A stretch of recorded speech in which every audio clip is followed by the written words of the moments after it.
si Sita. Nasa halamanan si Sita. Namimita siya ng mga rosas. Ilalagay niya ito sa florera. Iaalay niya ito sa birhen. Next. Tuwing linggo. Linggo na naman. Bihis na bihis ang nanay at tatay.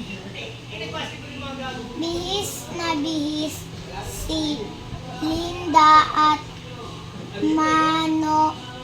Manoling. Pupunta sila sa simbahan.